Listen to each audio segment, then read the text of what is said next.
الله هو خير لكم إن كنتم تعلمون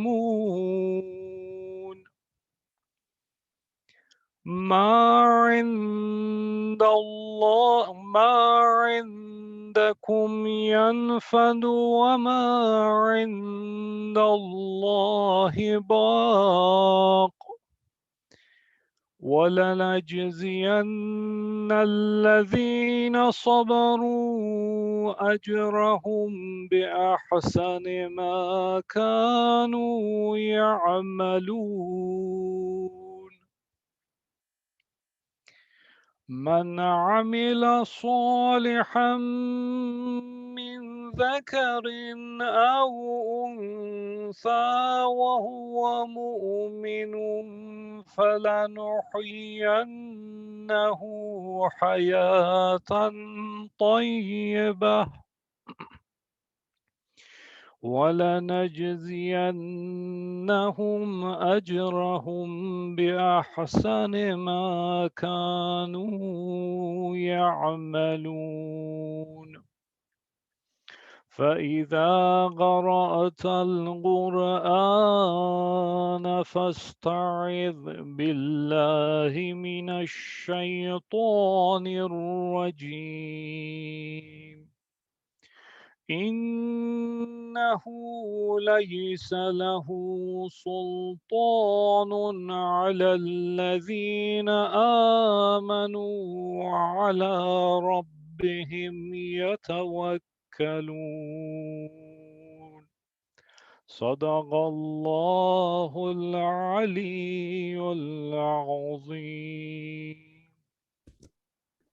Allahumma salli ala Muhammad wa ali Muhammad.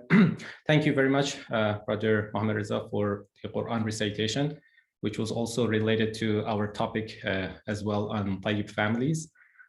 It is our great pleasure to introduce our guest speaker, Maulana Syed Asad Jafri. Syed Asad Jafri was born and raised in Toronto, Canada. He grew up in a very active Islamic community and family background. Syed Asad holds a Bachelor of Computer Science degree from the US, and here we are sharing some background. He worked for IBM and thereafter moved to Iran and entered the Hawza to pursue Islamic studies and completed his degree in Ulum al-Quran, or Quranic sciences, from the Islamic Seminary of Qom. He began his Tabligh missions in 2006 in different cities in the US and Canada. Syed Asad addresses mainly contemporary issues such as global development and challenges facing the youth in the West. The topic of our session tonight is Tayyib families, building strong and wholesome families. Without further ado, we welcome Syed Asad with a salawat ala Muhammad wa ali Muhammad. Allahumma salli ala Muhammad wa ali Muhammad. Thank you, Brother Amin. May Allah bless you, inshallah. أعوذ بالله من الشيطان الرجيم بسم الله الرحمن الرحيم الحمد لله رب العالمين وبه نستعين وهو خير ناصر ومعين وصلى الله على سيدنا محمد وآله الطاهرين اللهم صل على محمد وآل محمد وعجل فرجهم وأهل بيته الطيبين الطاهرين المعصومين المظلومين لا سيما بقية الله في الأرضين صاحب العصر والزمان خليفة الرحمن إمام الإنس والجان ولعن الله أعداهم أجمعين إلى يوم الدين أما بعد السلام عليكم ورحمة الله وبركاته.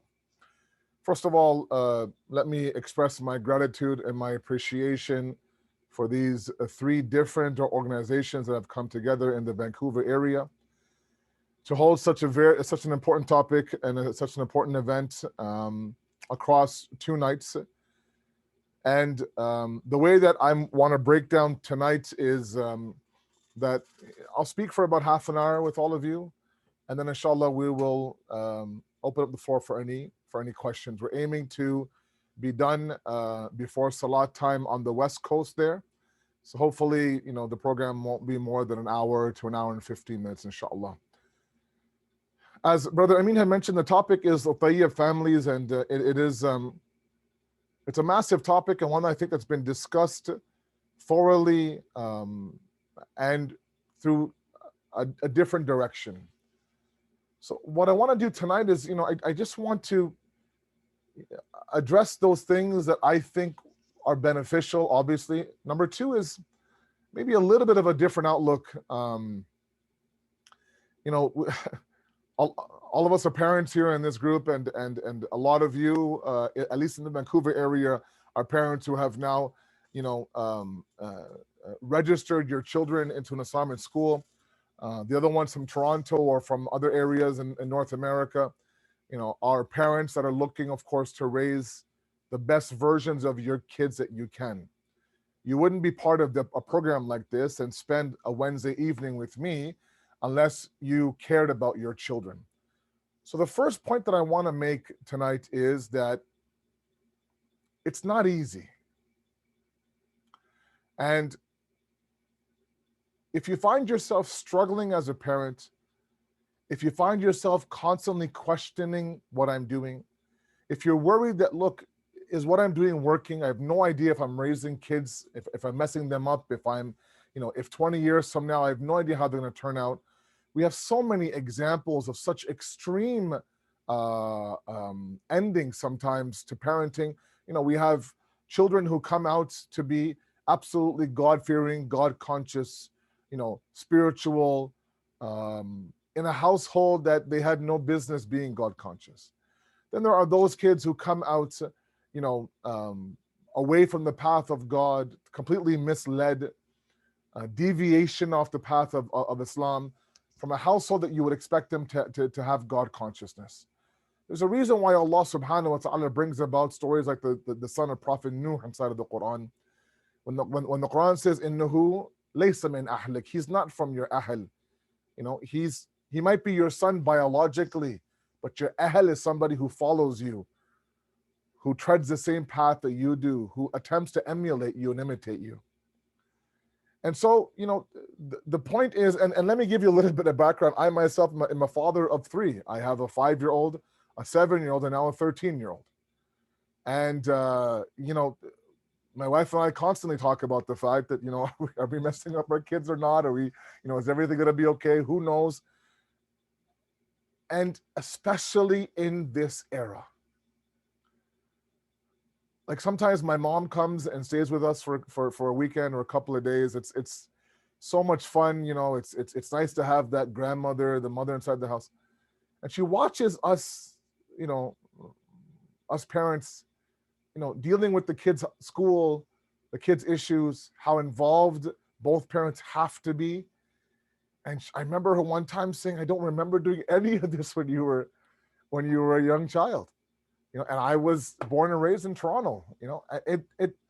It's such a different era, and sometimes I hear parents say that, well, in my time we didn't have to. Well, it's a completely different era. So the first thing is that just take a breath, send a salawat to yourself, be a little bit calm, just kind of come back to the center. And know that you're doing your level best to create the best version of your kids possible. If that means that on certain days, all you can do is keep them alive, keep them fed, keep them away from danger, make sure they don't break a bone, make sure they sleep on time, make sure they brush their teeth, and that's it, then you know what? Good for you. You've done a great job. If there are other days where you might have to sneak in, let's say some Quran class in there, maybe some good one-on-one time, maybe an emotional talk, maybe you're able to kind of, spend some quality time with them on top of keeping them alive, then so be it, right? Embrace the season of your parenting. There are a lot of you right now who are surrounded by young kids, small kids, okay? And, your job at that moment is to make sure they nap on time, they have somewhat of a healthy meal, they don't kill each other, and that's it. Then there are those of you who have older kids, right? And your season is something else. I remember one time I had a discussion with young mothers inside of my community. This is years ago. And it was such an eye-opening experience for me.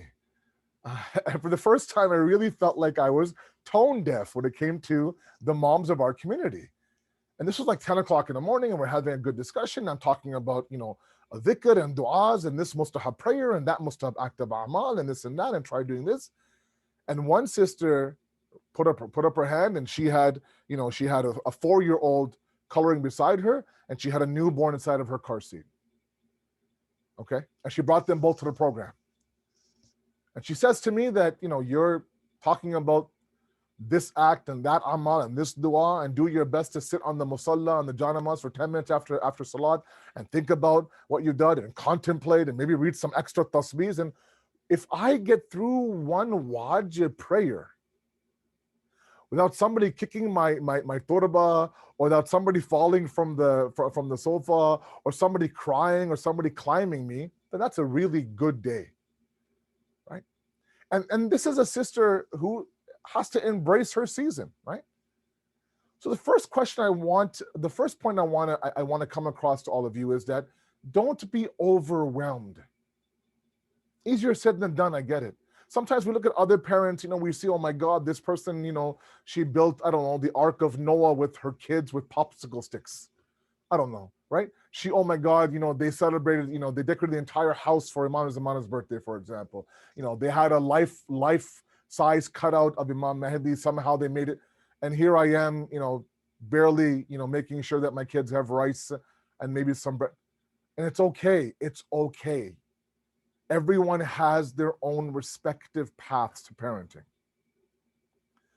That's what the Quran refers to, and I think very openly. In Surah Taghabun, verse number 15, إِنَّمَا أَمْوَالُكُمْ وَأَوْلَادُكُمْ فِتْنَةٌ. It doesn't stop there. The Quran says, surely, innama is a different type of surely. It means there's nothing else. Like it's only this. Okay, innama, two different things in Arabic grammar, right? Innama means not surely, but only this. Your wealth and your children are a test for you.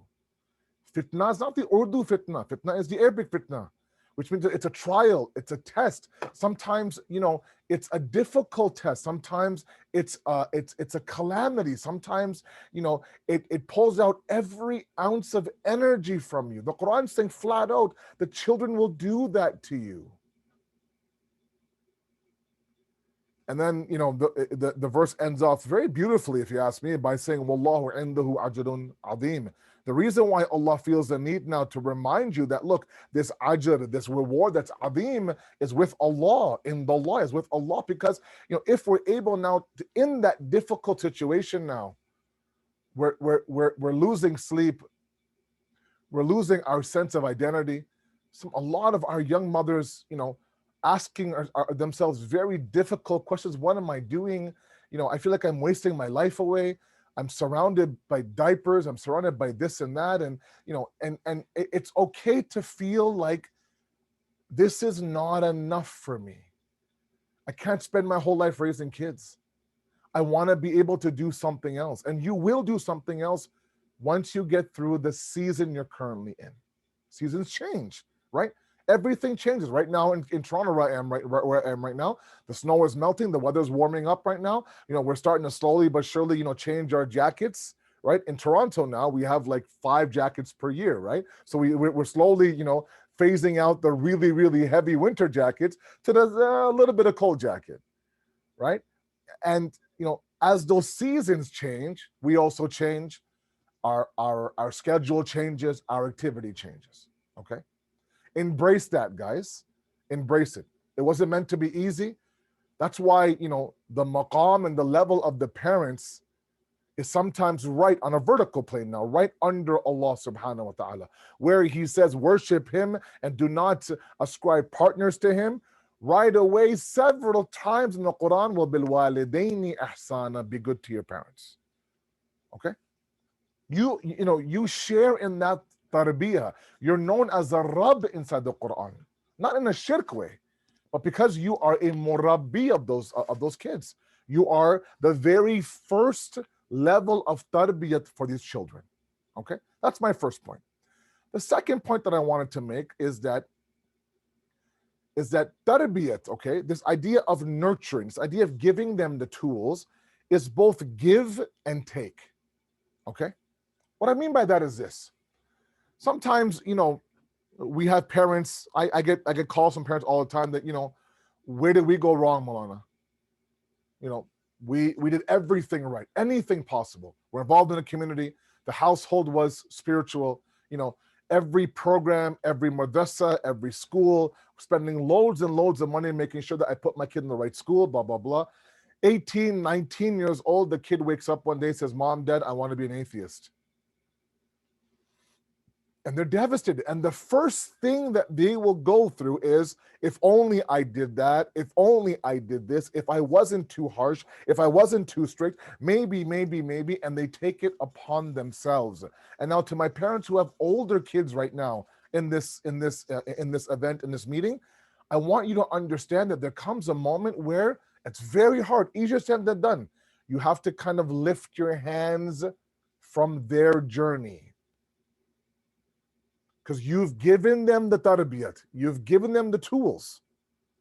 They have to now accept those tools. They have to apply what they learned. You're not there with them in school. You're not there with them alone in their thoughts. You're not there with them in their bedroom at night. You're not there with them when they're out with their friends. You're praying, inshallah, that somewhere in their head they can hear your voice. That when you say, don't do this, or do this, don't do that, and do this. You're praying. But when you look at the very famous 777 hadith by Imam Sadiq alayhi salam, he basically says the years of tarbiyat are 0 to 13. Those are the years where you give the child every tool possible to survive. From 14 onwards, I'm not saying to not be a parent, but I'm saying after that now, you advise, you remind, but this is now their journey.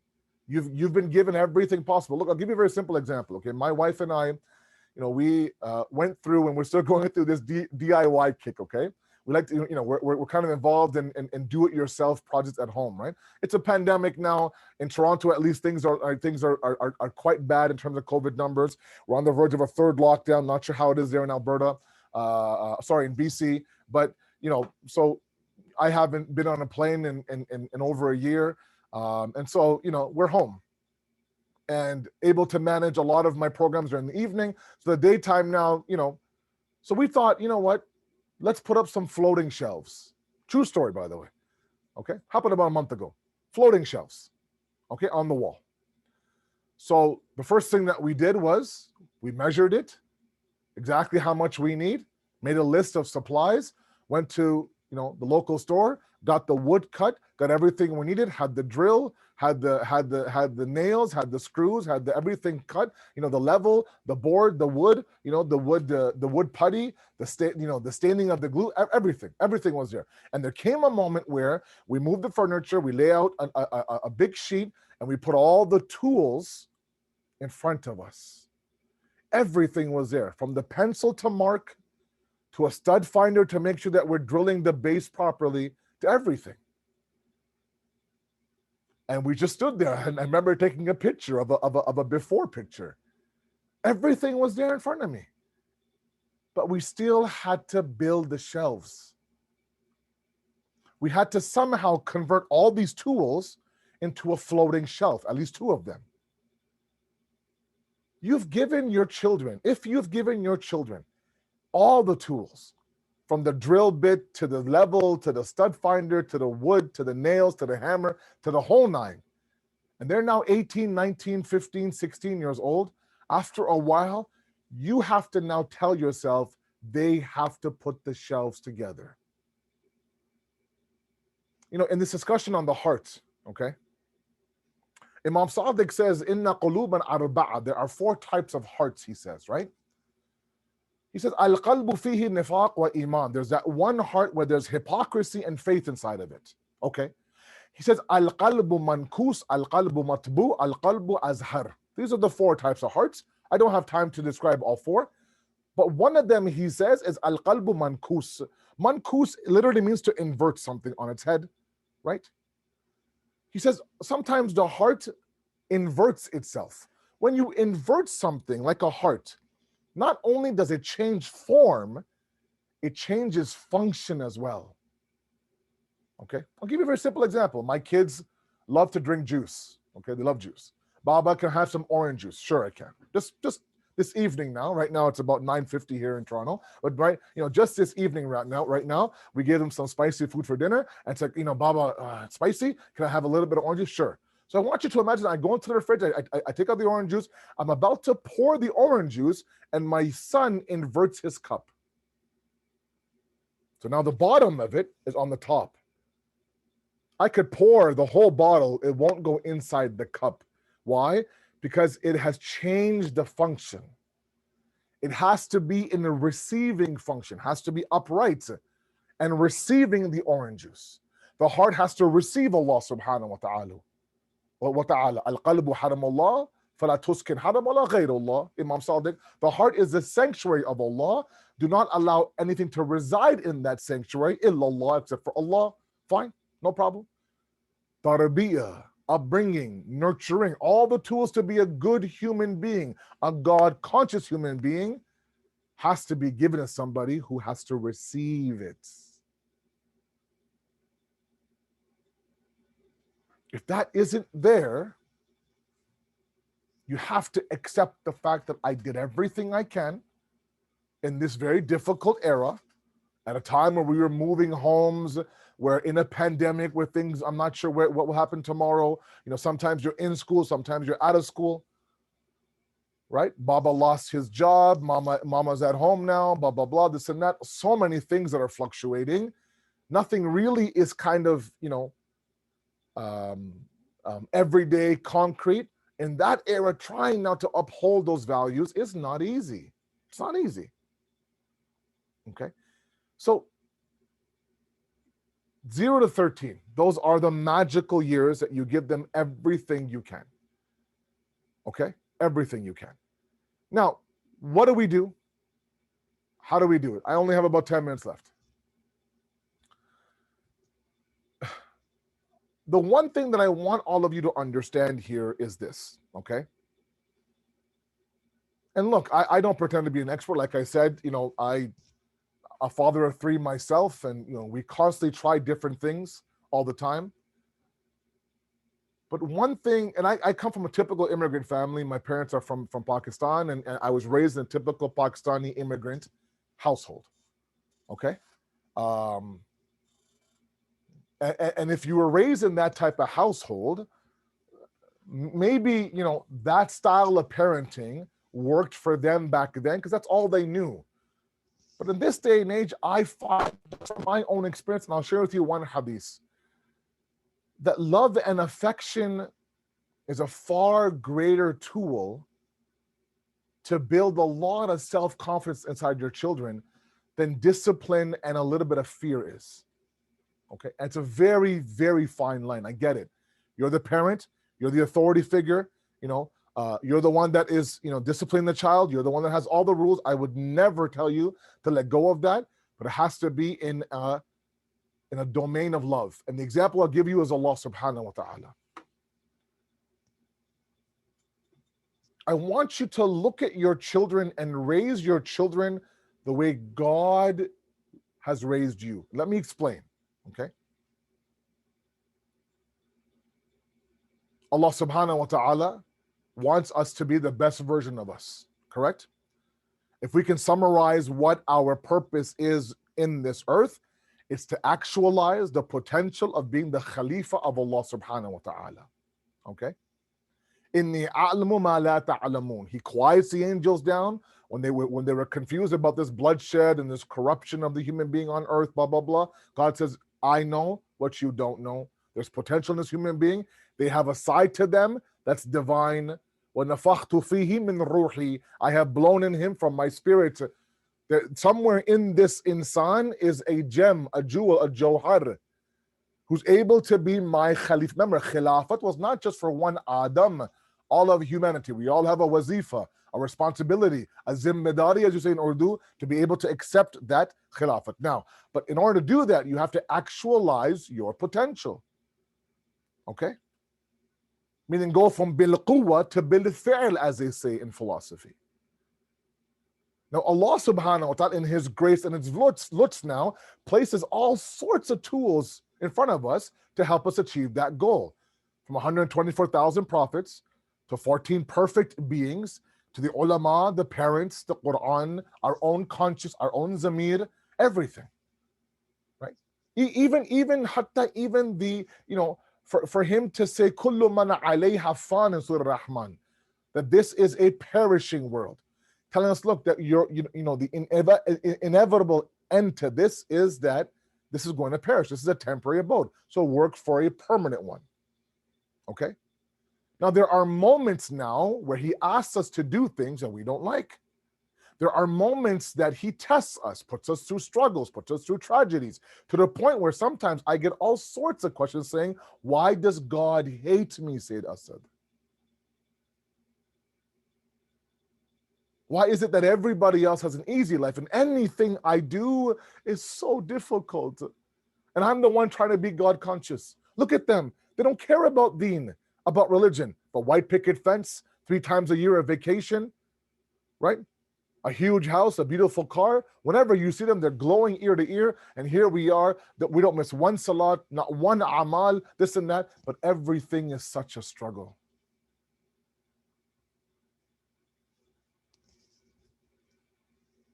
And that's when we have to understand that sometimes God is asking us to go through some growing pains from growth. Remember, growth never happens in a comfortable state. Never does. Right? One of the effects of being uncomfortable and going through that discomfort and leaving your comfort zone is that you grow as a human being. وَأَنَّ عَسَىٰ تَكْرُهُ شَيْئًا وَهُوَ خَيْرٌ لَكُمْ. It could be, the Quran says, that you despise something. It's actually very good for you. So Allah subhanahu wa ta'ala is okay with the fact that he's asking us to go through difficulties. وَلَقَدْ خَلَقْنَا الْإِنسَانَ فِي كَبَدٍ. He says in Surah Balad that we have placed you, we've created you in the cradle of distress. There's no secrets here. It's not like God saying, oh, that wasn't me. No, that hardship was for me. I'm testing you right now. Absolutely. There's no secrets here. I'm testing you. Because remember, we live season by season by season, moment by moment by moment. And we think everything is within that moment. When I was 18, oh, it was all the end all and be all. This is the end of my life. No, wait a second now. And Allah lives in entirety. He knows this moment. If he gets through this moment, if the family gets through this moment, it'll define them 6 to 10 moments from now. Keeping in mind that Allah subhanahu wa ta'ala, وَلَقَدْ كَرَّمْنَا بَنِي آدَمَ, we have honored the human being. We want to maintain that honor. But you have to go through difficulty to do that. Okay? But in all of this, the one encompassing domain is Allah's love. Right? كَتَبَ عَلَى نَفْسِهِ رَحْمَةً. Allah has made mercy wajib upon yourself. Wajib upon himself. That yes, while there are hardships, he's asking you to go through difficulties. He's asking you to worship him at a time where you don't even know why you're worshiping him or what you're doing. But he says, I don't care, do it. You'll find out why you're doing it through the actual act. All of that, however, in a domain of love. I say that because we are no different as parents. We ask our kids to do things they don't like. They huff, they puff, they stamp, they slam, they turn their face, all sorts of stuff. But we'll never stop doing that. I took my kids to India last Christmas, year and a half ago. Not this one, but pre-pandemic, and they had to take some shots, right? You have to take shots before you go to India. Okay? Now, my kids are fearful of those needles. It's a point I've made before. On the way to the doctors, they were already screaming, crying, I don't want to go, blah, blah, blah, this and that. When the doctor finally pulled a needle out, my middle one just went crazy. I had to, at that moment now, if I said, doc, forget the needle, this pain will be too much, okay? Forget it. We'll take the chance of her getting malaria inside India. Hopefully it won't happen, but there's no way I'm letting her go through it. No, that's not an option. I held her arm. She was crying, looking at me like, how can you do this to me? And boom, boom, right in the arm. That temporary pain and that temporary, dramatic moment for my daughter was all to save, God forbid, a fatal disease. That was my love. We have to raise kids on the basis of love. Just like Allah subhanahu wa ta'ala has raised us on the basis of love. I wish, to my teachers out there of the school, to my parents out there for young kids, I always say this, and then after that, inshallah, we'll open up the floor for questions. I always say this: introduce God as a God of love. Okay, not like like be realistic in the idea of love. The Holy Prophet has a very beautiful hadith. I want to read it verbatim, and inshallah, and then I know there's lots of questions already, so we'll get to questions, inshallah, to the best of my ability. In giving advice to parents, he says, Ahibbul Sibyan, he says, love your children. Warhamuhum, and be kind to them. Be merciful towards them. Remember, as a parent, you have the opportunity to either destroy repetitive behavior or a pattern of behavior, or create a pattern of behavior. I see so many guys my age and my generation, a little bit younger, raising their kids the same way they were raised. And as much as they didn't like the way their parents raised them, they don't know any better. That's all they know. So they decide to what? Simply repeat that pattern of behavior. They could have stopped that pattern of behavior and now, be affectionate and have loving words. Look at the way that the Ahlul Bayt would address the children. We recite the story of the Qissa, right? In a lot of our programs. Imam al-Hasanain alayhim as-salam are walking through the door, greeting Sayyidah Fatima, saying Salamu alaykum, Ya Ummah. Look at the way she responds. Wa alaykum salam ya qurrata aini wa thamrata fawadi. Beautiful words, such loving words.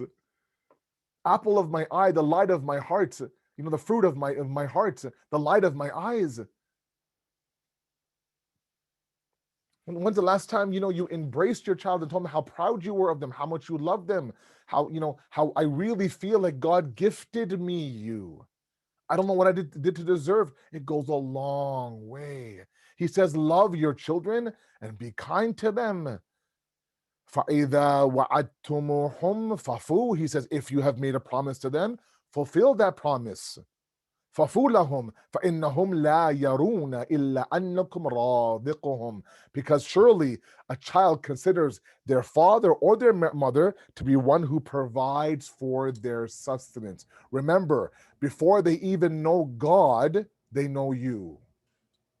They think the food on their table comes only from you. Thank you, Baba. Thank you, Mama. They saw you go to the grocery. They saw you cut the veggies. They saw you cooking on the stove. So before even the concept of who the actual Raziq is, they believe you to be the Raziq. At that moment now, if you're to give them love and give them compassion and give them emotion and all the tools now for them to hold on to. My last point, inshallah, and then the questions. I promised 35 minutes. It's already 7:05 there in Vancouver. When I speak to guys my age, when I say my age, late 30s, early 40s, there's some people who really struggle, guys, really struggle. They struggle in holding a job. They struggle in their self-confidence. They struggle in serving God. They struggle in their marriages. Just their whole existence with themselves is a big struggle. They lack so much self-confidence. The moment that a little bit of struggle comes about, they bolt, they run. And when I'm able to break down the wall and get to the heart of the issue, it sometimes dates itself all the way back to when they were younger. And they were told that you'll amount to nothing. Always compared to their siblings. Always told that, why can't you be like this? Look at your first cousin. Look at your older brother. Look at your sister.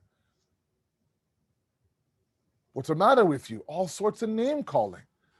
I mentioned this in my Muharram lectures. While we have the right to discipline our children, we don't have the right to strip them of their dignity.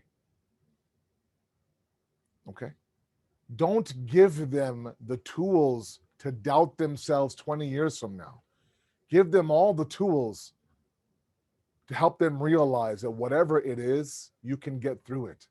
That happens through love and affection, through soft words. A Tayyib family is a pure family. a household of love and compassion and respect, not a household of fighting and yelling and obscene language, right?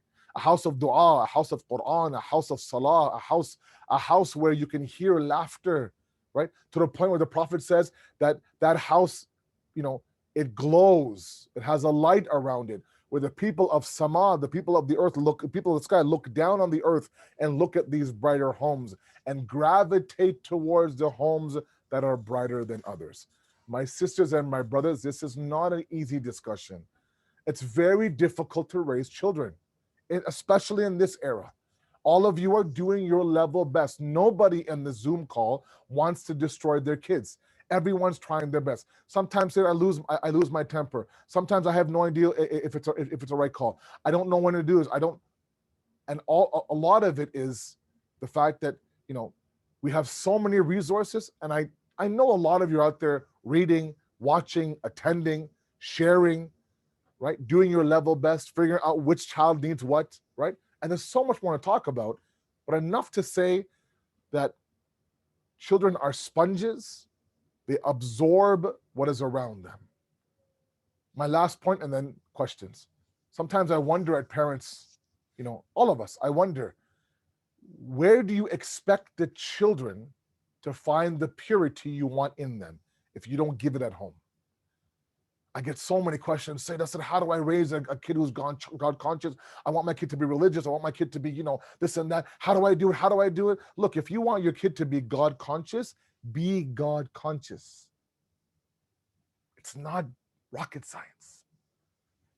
Create the environment. That's all you can do. Let them absorb it between 0 and 13. Let them absorb it. Once they absorb it, then dua. Inshallah, Allah, please, wherever they go, whenever they're faced with shaitan, I hope that absorbing comes in handy, inshallah. Okay. So let's open the floor for any questions, inshallah. I don't know if there's Brother Amin, you want to moderate or whatever the case may be, but let's inshallah get to the actual questions, inshallah. Thank you very much for your patience, putting up with me. May Allah bless you all, inshallah. Inshallah, thank you very much, Sayyidina. We all benefited, especially, I can summarize it maybe just one sentence, raising kids on the basis of love. And this love is, inshallah, down the road will connect to the love for Allah subhanahu wa ta'ala. So we have a number of questions here, just to go briefly over them. Brother or sister M. Raza is asking 2 questions. What can one do if the heart is inverted? And then the second is, okay, so that's a brother. As a single father, how can I ensure my teenage girl are receptive? One time, they were very receptive. Today, they are opposite. So the first question is more of an akhlaqi discussion, and I don't mean to divert it, but I do want to stay on topic.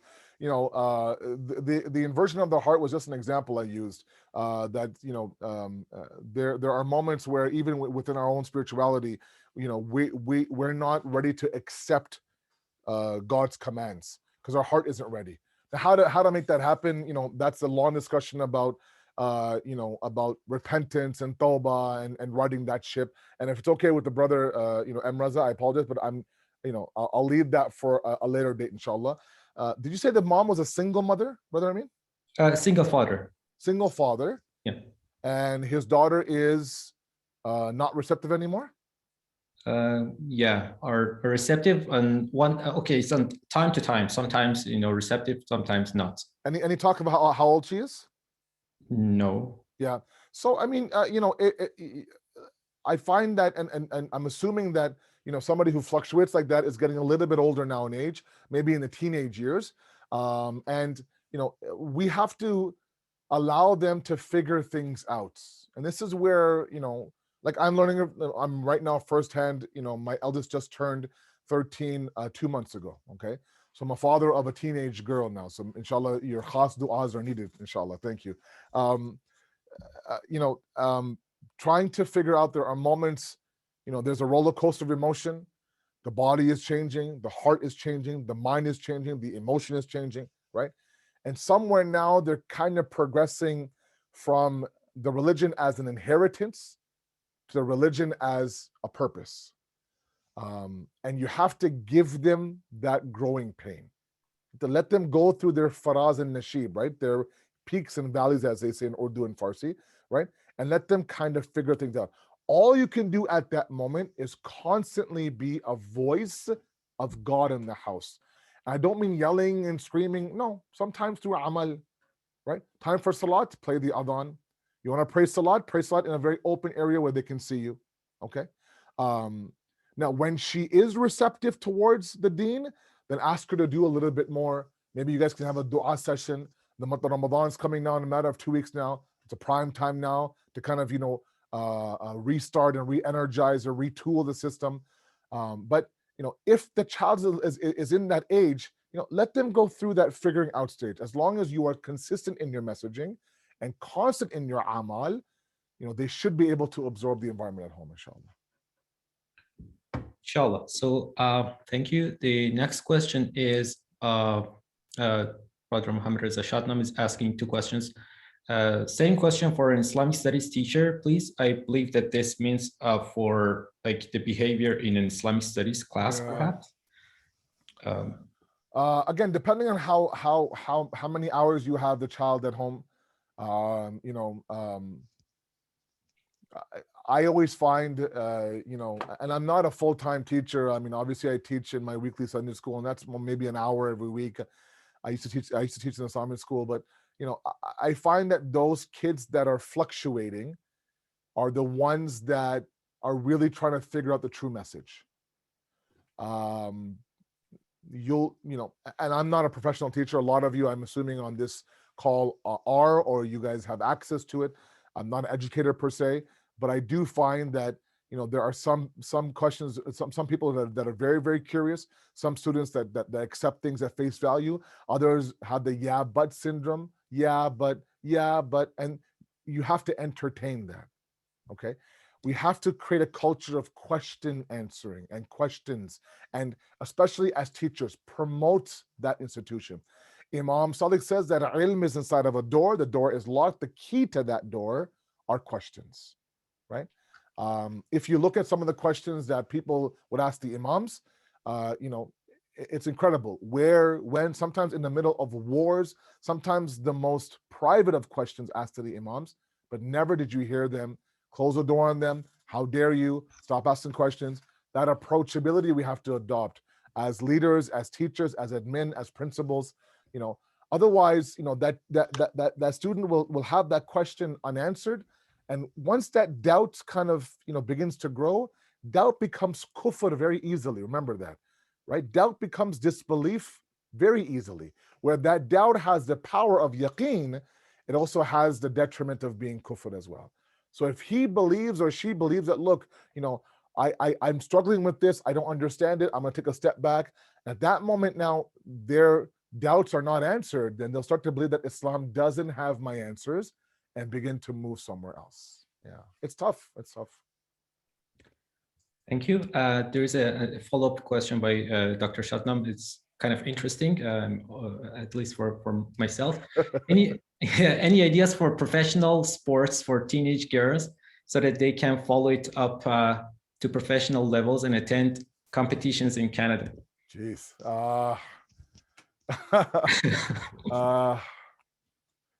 I mean, it's not so much the sport, I think, sometimes as it is a uniform.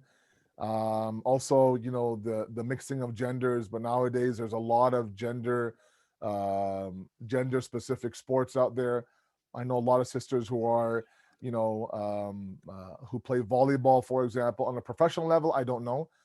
But if you're asking me, are there programs out there? I'm not aware of programs out there. I'm sure there are. I'm not aware of it. Anybody else on the call who wants to chime in, please do. But if you're asking me, is it a good idea? Again, provided that there is an adherence to Islamic fiqh and law and the hijab, then I don't see a problem with it. In fact, I'm an advocate of sports and athletics, especially for young people, as early as possible.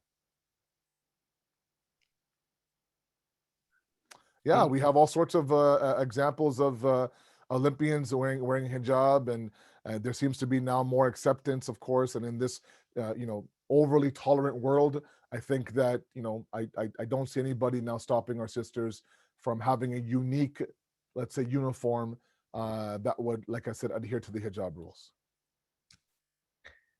Thank you. There is a question from Sister Hina. I love my child and say to her, but she does not listen. What I can do that she listens, and then she further later says that my daughter is 5 years old. Some of my family members are not religious. Not sure what she means by that. I mean, if 5 years old, you have to remember, I go back to that very beautiful hadith that I'm sure has been discussed so many times. There's 3 stages. Before 7, I'm not asking you not to discipline your child, but before 7, where you have to give your child, a little bit of a break. We're not going to overburden them. Okay. If you now mind you, you say, go and make your bed, and they don't make your bed, right? At that moment, then, maybe you have to show a little bit of sternness, some seriousness. We're not going to yell and scream. We're not going to, of course, God forbid, embarrass them.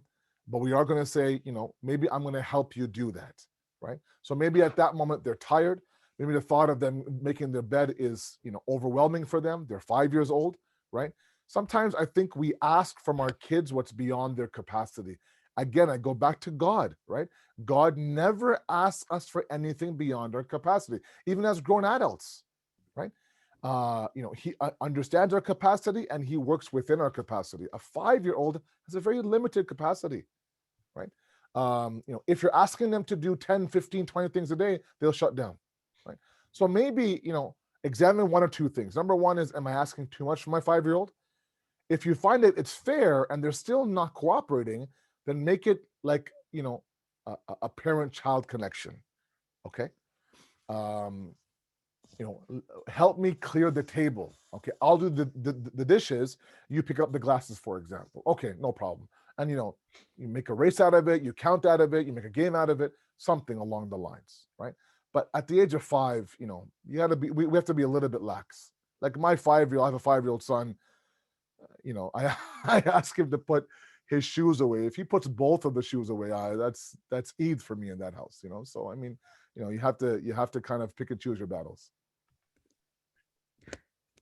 Thank you. I received a couple of private chat questions. One is asking, these days children are all the time on iPad, mobile phones. When we try to talk, they ignore because they focus on the gadgets. How can we stop that? Note that the children are teenagers. How to break the addiction? Yeah. Well, remember, I mean, they can be teenagers, but you have to establish your wilayat and you have to establish your leadership inside the home. If you're telling them that, look, and hopefully you have, some sort of a standard schedule that, I'll give you this amount of time on your device. A lot of times they're on their device because they're bored, right? So if you can create an alternative, whether it's warming up where you are, go for a walk. Let's go to the park. Let's rollerblade. Let's go kick the ball around if you're into sports, right? Let's have board game night. Anything that you think your 17-year-old might enjoy, right? There's a mini golf place down the road. Let's go mini golfing, okay? Create or present an alternative for them. But ultimately, look, I'm not asking you to be a doormat and to have the kids step all over you and to river. You have to be that authority figure, and you have to now execute that authority. And if they're, if rules are being broken, and hopefully there's rules now being broken, has to be consequences, right? Now, whatever consequences you might want, right?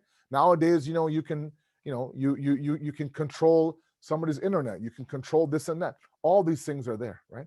I'm not a big advocate of, okay, I'm shutting off the internet, from 6 to 10, and that's not my style. But I mean, that if that works for you, that's fine. But I do think that the setting of rules, and then of course the following through with the discipline, whatever it is important. Alternatives. I find that when you create alternatives, they will react. Great, thank you. The next question is kind of related to madrasa admins and also parents. So the question is, How can the madrasa engage older students whose parents are sometimes not engaged, or the parents themselves are having a hard time encouraging them? Yeah, It this is seems the most fall, yeah, sorry. sorry, go ahead. Sorry. It seems most fall into either of these categories. If you have any suggestions for madrasa admin and also parents. So it's an ongoing issue. I think wherever I travel to, I make it a point to go visit their madrasa. Even when I come to Al-Zahraa in Vancouver, I definitely make a visit to the school there. You know, even as far as Australia, I remember I had gone to see their Sunday school and their madrasa. And the same issue up until about 13, 14, Molana. After that, the kids fall off. What do we do? And at that moment, you have to, as admin, if you really are dedicated, first of all, remember your your focus, your mandate. I think a lot of the weekly madaris out there, not someone like Az-Zahraa Academy or a full-time Islamic school. I think your mandate is to get them until they're baligh. Teach them everything. Once they reach bulugh, you know, I mean, 9, 10 years old, 11 years old for the sisters, around 13, 14 for the brothers, you know, a couple of years after that for the sisters. And then after that, you know, we've given you all of the basics now for you to build on. Okay. Then hopefully there are programs that the community has through the youth teams, through other, you know, through other teams that will now kind of pick up the 15-year-old from you, and now we'll have programmings for them. Okay. If that's not the case, if that's not happening, then, you know, you're asking yourself to exert and maybe stretch yourself thin as a madrasa to now include a program for 16, 17, 18. I remember growing up in Toronto, we were part of madrasa, and there's always a debate about parents' classes. Parents come, drop off the kid at madrasa, and they stick around until 2 o'clock or however long it is, because, you know, the drive is far, or, you know, they see their friends, and so they're inside the school, in the lobby, in the cafeteria, kind of sitting around talking.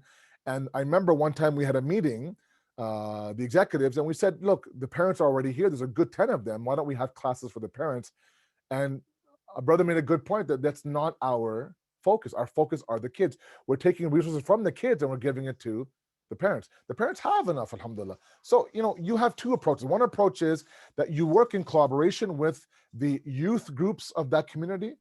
So, for example, in Az-Zahraa in Vancouver, you know, that I will give you a 14, 15-year-old that is, you know, that has all the basics, you know, can read Quran, knows the fiqh, knows the dinyat, the akhlaq, the aqaid, the tariq, the fiqh, everything. And now, of course, you know, you ask, for example, you know, Sheikh Bachu or Sheikh Salim Bimji or, you know, Sheikh Azhar Nasser or, you know, Dr. Nasser Zaid, whoever is there in Vancouver, to go ahead and now, you know, possibly have, you know, weekly classes or whatever the case may be. Or the other thing is to take on more of this and say, okay, you know what, let's have now a special program outside of Sundays and Saturdays, another day of the week with a different format to really keep the youth engaged. That, of course, depends on resources, depends on commitment, depends on manpower. But I find these are the two approaches that you have to take. Yeah. Thank you. Next question from Sister Fatima, which is both important and very challenging, is about what is the best way to approach LGBTQ plus topics with children 5 plus? 5 plus? 5 plus, yes. Because like a 5-year-old is asking about LGBT? I assume that perhaps, yeah, KG and above. So KG and above. Perhaps watching on TV or asking people or watching people talking about, you know, this is West. Yeah. No, I understand that now it's part of curriculum and this and that. And, you know, I would, I've learned with my own kids that, you know, when they come and they question certain lifestyles or certain people or, you know, for example, I remember years ago, my young one asked me, is she Muslim? Yes, she is. Then why isn't she wearing hijab, right? Because they're very simplistic, right? They're very, they're very black and white. And it's okay to say that we don't accept that lifestyle, okay? What's not okay is to incite hate for any group, or to incite any sort of ill feeling.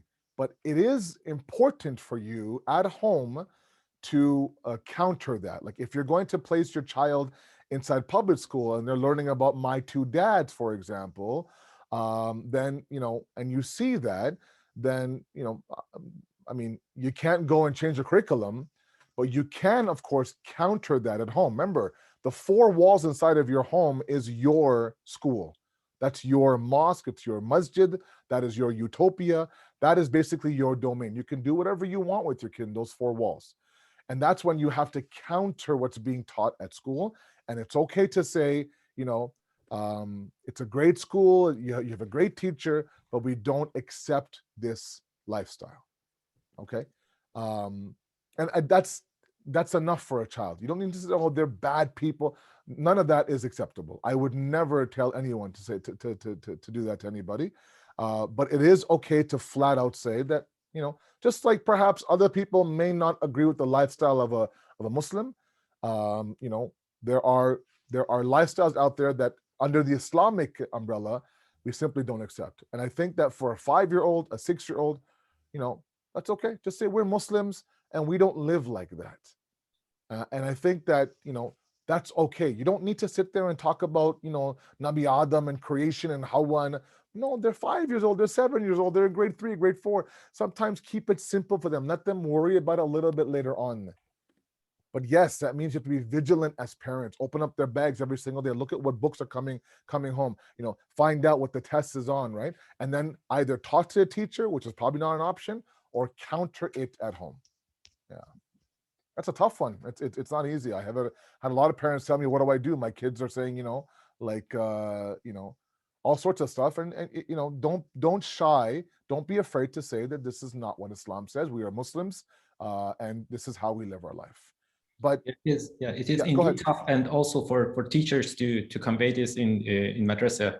If there are texts that sometimes you don't want to also promote some kind of hatred.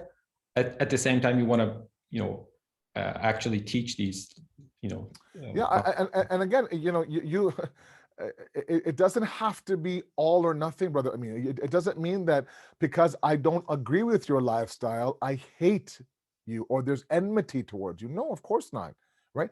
We can have a difference of even within the doctrine of Islam, there's such a vast difference of interpretation, within the different various sects of Islam, blah, blah, blah. But that's okay. Ikhtilaf, a difference of opinion inside of a educational, a logical, a academic world doesn't have to always equate into the idea that now on a personal level, I also, reject you as a person. No, absolutely not. I mean, it's a lifestyle that we don't accept, just like others don't accept everything that Islam promotes either. Okay, another question in private chat. My child is 7 and knows we don't really celebrate Christmas, Halloween, etc. And he understands that. However, he sometimes wants to watch or read Halloween or Christmas things. Sometimes I let him watch and read that because I don't feel banning outright is healthy. Is this approach okay, or should I be doing something different?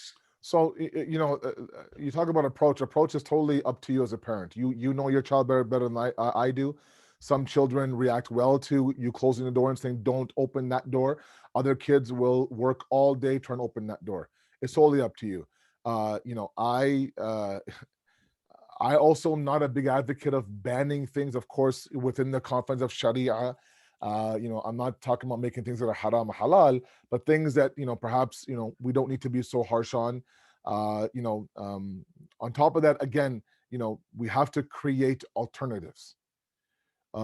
We just had a beautiful weekend of celebration of Imam Hujjah's birthday, and all sorts of, I saw beautiful pictures shared to me, people really truly decorating the home, a cake cutting ceremony, gift giving, people getting together, families getting together, wearing the beautiful clothing, having a small program inside their home, right? Really making, putting lights up, let's say, outside the home.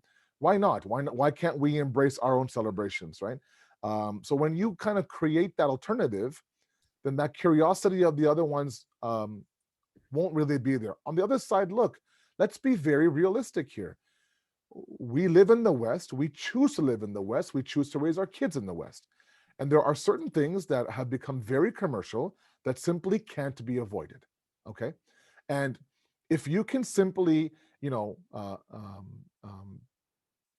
not make a huge deal out of it, then, and I'm not talking about, like not make a huge deal out, let's keep it at that, then I feel like those things will begin to fade, okay?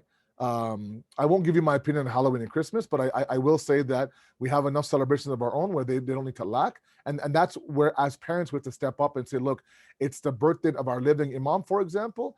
Let's go all out. Let's have a birthday party, quote unquote, right? And, like cake and the whole nine, and on the cake, right, happy birthday, Imam Mehdi, and everything. And, why not? And let them have a little bit of pride and sense of identity that these are also our celebrations as well. They have their celebration, the birth of Jesus. We have our birth of Savior as well, inshallah. But, I think that approach is fine. If it works for the child, I think that's okay. That's okay. Ahsantum. Another question from Sister Ashraf. Sometimes parents have two different messages for their kids. How we can tell our kids which one is true without confusing them? Well, I mean, when you say two different messages, does that mean from parents? It's not clear. I think it's two different opinions, probably. One says one thing, probably in conflict with inside the house. I mean, I cannot get more. Sorry, brother. I mean, I think it's inside the house. Yeah, there's an acknowledgement. And look, I mean, it's a very simple answer, and all of us know it. We're not gonna use children as, sorry to say this, as pawns to get my point across. Okay. It's unfortunate how many times I've seen parents who are at odds with each other on certain points use their children to prove their point right. Now, what you're doing in the process is that you are pitting that child against another parent, right? So, for example, hijab is a classic one that I always get phone calls about. One parent says, at the age of 10, I am telling my daughter now, start wearing hijab, go to school. And the other parent says, don't you dare go to school. We live in the West, blah, blah, blah. They have to survive. She has to have a career. She has to live and get married. And in front of the child now, one says, put it on, one says, take it off. I mean, it's ridiculous. That's basic parenting 101. You go behind a closed door, two adults sit there and hash it out, figure it out. And then you present one unified message to that child. Do not expect a 9 or 10-year-old to play referee between two parents, right? You're creating a very hostile, tense environment inside the home, and one that I think that these kids will begin to pick up on. And I love our kids, but sometimes they know exactly how to get things done. Even my kids, they'll ask me something, Baba, can we watch on the iPad? I'll say no, and then I'll hear them literally go to my wife and say, Mama, can we watch the iPad? Baba said to ask you. I never said to ask Baba. I said flat out no, right? And if my wife, feels sorry for them all, sure, go ahead. All of a sudden they're in front of a screen, right? Now, so kids can do that. They're great, but they're also somewhat manipulative, right? Don't let those smiles and those dimples fool you. So, I mean, I'm sorry, it's absurd to me. How can you possibly think that that's okay? That you are presenting polar opposite views to a child that is so impressionable and so vulnerable. So please, anybody's doing that, take it offline. As adults, go behind a closed door, figure it out between the two of you, and then as a unified message, present that to the child. Okay, next question in the private chat. What is the best age for kids to have cell phones? Nowadays, smaller kids have phones. It is very difficult to counter that. They're seeing other kids using Facebook, Snapchat, and Instagram. How can we manage that? So I don't know if there's an age out there. I mean, I can't say 12, 14, 7, 8. I can't say that. I do think it depends on the child. I think that it also depends on the Islamic identity of the family. One point that I wanted to make, but I ran out of time, was the fact that, you know, part of a Tayyib family is one that has cultivated an identity for themselves. Sometimes I see families that try to have the best of both worlds, and in this era where there seems to be, you know, this huge dichotomy between the two, you can't have that. You have to choose one or the other. If you want to live a pious life and raise pious kids, your lifestyle has to match that inside the home, which means sacrifice, compromise. You can't go everywhere. You can't watch everything, right? If that cultivation is happening, if the identity is truly inside of the home, then, you know, even having a smartphone, for example, you know, you could use that to kind of further along that identity. If you find, like, you know what, your kid is too young, too impressionable, you know, then I go back to the point that you are the authority figure inside the home. You can simply say no. And I age-wise, it's up to you. I mean, you know, that is a very personal, private, case-by-case situation. I can tell you my 13-year-old doesn't have a phone right now. And she keeps hinting, oh, I can't wait till I have my phone, this and that, blah, blah, blah. And I tell her, I go, inshallah, your husband will buy you one, inshallah. Let me know how it goes. And that's what I tell her. But obviously it's not true. But, you know, I know that right now she's okay. She doesn't need one. She has her own laptop. She uses that for school. You know, that's okay. Whereas she tells me about a lot of her classmates in her age in grade 7 who have phones. I personally don't see a need to have a phone for a 13-year-old, but then again, you know, to me, it's case by case. So we know our daughter, and we know exactly, you know, sometimes how impressionable she might be. So for us, the phone right now is a non-issue. So I again, it goes back to how you're raising your kid, how you see it, what's the cultivation of the identity, more importantly, how the child is themselves. All of that will factor into, you'll know when it's time, you know, to get them a phone. Thank you. Next private question. Is there any other advice Syed can give a young person who is just about to be married in terms of creating a positive home environment based on Islamic principles? Yeah, it's a great question. You know, if you're a young couple, you're not married, you know, understand that. Sorry, go ahead. Yeah, that was the question. So basically, you know, advices that you can provide. Yeah, you know, remember, you know, the overwhelming thing is that Allah subhanahu wa ta'ala, when he grants you, if he grants you a child, he has seen you worthy of that blessing. And he is putting a lot of trust in you as parents to help him fulfill that goal of the actualization of their potential. Okay. Part of your success as parents is to create the right environment. Okay. That does not begin when the child comes home from the hospital. That begins way before the child is even thought about. Okay. The Islamic environment inside of a home, an environment takes a while now to establish. It's not an overnight switch, right? So, you know, you always have to understand, as young couples out there, every sacrifice you make, every compromise you make, you're doing it for multiple people. Of course, first and foremost for God, to uphold the sanctity of that institution of marriage. وَمِنْ آيَاتِهِ, he begins that very famous verse from Surah Rum, from his signs is that he created for you and from you spouses. And secondly, you're trying to create the right environment for your child. Okay. I think sometimes, young couples think, okay, well, it's about 2-3 years, about a right time for a child. It's not easy to raise a child. I mean, you will be questioned. It will take every ounce of your energy as a couple now to raise a decent child. Do you have the right tools? Are you yourself strong as a couple? Is the right environment there? Is the environment of the TV is always on, the music is always blasting, people in and out, blah, blah, blah. There's no harmony, no sanctity, there's no dua, there's no ibadat, there's no dua, there's no Quran, all these things. And then you bring a child, okay, and once the child comes, we'll get our act together. Doesn't work like that, I'm sorry.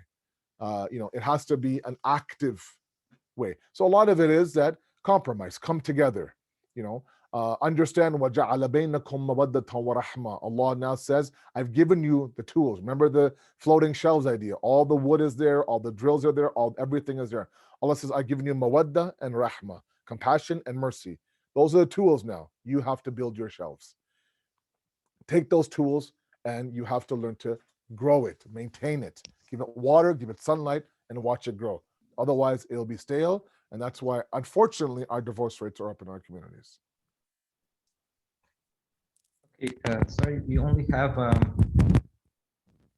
one more question, maybe. Yeah, I'll rely on you, Brother Amin, to let me know when we can wrap up. Yeah, this one is asking, my son is almost 11, but he has a lot of naughtiness, playfulness, likes to play and do fun things all the time, but doesn't want to get classes, homework and Quran classes done. Always gets mad at us for asking him to do his work. Any advice? Yes. So the advice is, I go back to what I said about God. There are moments that God asks us to do things that we don't like. We get upset, we get mad. Sometimes when you wake someone up for Fajr, they're just really upset. The month of Ramadan is coming. Just randomly talk to somebody an hour before iftar. They're upset, they're angry, they're cranky. All sorts of emotions are there, right? A tragedy hits, a hardships hits, a struggle hits. Sometimes words of kufr come out. How could you, God? How dare you, God? And yet God doesn't stop giving the insan trial after trial after trial, because he says, look, fine, you can be upset at me, but one day, someday, you realize that all of these difficulties helped you become who you are. God never let up. God never says, fine, I'll leave you alone. No. A man comes to Imam Ali complaining to Amir al-Mu'mineen that, I had this problem and that problem and this problem and that problem. After a while, Imam Ali says that, look, stop asking Allah for a stress-free life. Instead, ask Allah to maintain your faith during that stress and hardship. Your 10-year-old, your 11-year-old won't like work, okay? They won't like Quran class. They won't like, when it's time for salat, okay? If they do, if they're running towards a musalla, once in a while, that's a very special kid, okay? But, you know that these are the tools of tarbiyah. These are the tools of nurturing. And you're not going to let up. He can make faces, he can hoo and haw, he can be half awake. You have to keep at it. Doesn't matter. You have to get through it. One day, someday it's going to click. But just like adopt the sida of God, okay? He never let up. He does not stop. He continues to kind of stick to his way and his process, and you are no different, okay? You are the murabbi of that child, okay? You call the shots, and yes, there'll be moments that they won't like what you have to say, but that's okay. You're doing it for their greater good. With discomfort comes growth, inshallah. So as the last question, I tried to combine 3 questions into one, probably. A tough job. And just making it pretty simple to explain. How can parents be both firm when it comes to the discipline, as well as making them feel loved still? Yeah. And it's all about being just inside of your home, okay? Again, I go back to God. God is everything. He has an incredible way of making us understand the consequences of the fiqh, at the same time understanding the beauty of his mercy. Okay, because when it's time for him to give, he gives in abundance. When it's time for him to forgive, he forgives in abundance. At the same time, he has shown us in the past of what he would do with those people who continue to deny him and ridicule him and question him. When it's time for you to give to your child, give in abundance. Okay.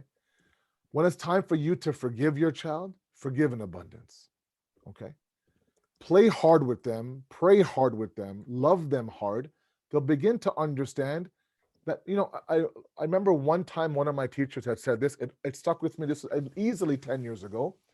He said to me that the biggest form of discipline, the most effective way to discipline your child is not to physically beat them or timeouts or, taking away conveniences. Of course, those are there. Not the beating, of course not. But one such way is to decrease the love from them. Take a step back from them. Okay. My mother is a very loving mother. She's an incredibly loving mom. My memory of her growing up was just an abundant amount of love. But when she was upset at me, when I did something to upset her, never raised her voice, never struck me, God forbid, but she'd go quiet on me.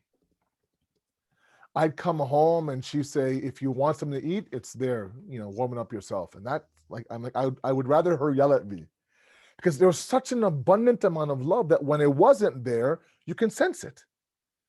And that's when I realized, okay, you know what? Like, that to me was more of an eye opener than anything else was. That only happens with an abundant amount of love. So when they feel like Baba, Mama has taken a step back from me, they're quiet, they're not as jokey, they're not playing around with me, that means that I've done something to upset them, and this is, what is firm. So it's a very easy balance to achieve, if you ask me, right? You have to, when it's time to play hard, but there are some things that you simply don't compromise on. And you are the authority figure. And always remember the Siddha of God, okay? The Siddha of God. He says there's nothing besides shirk that is unforgivable. At the same time, you've seen my wrath with the likes of Fir'aun, the likes of Namrud, and the likes of, so many people, right? So, he's achieved that balance. We can as well as parents, inshallah.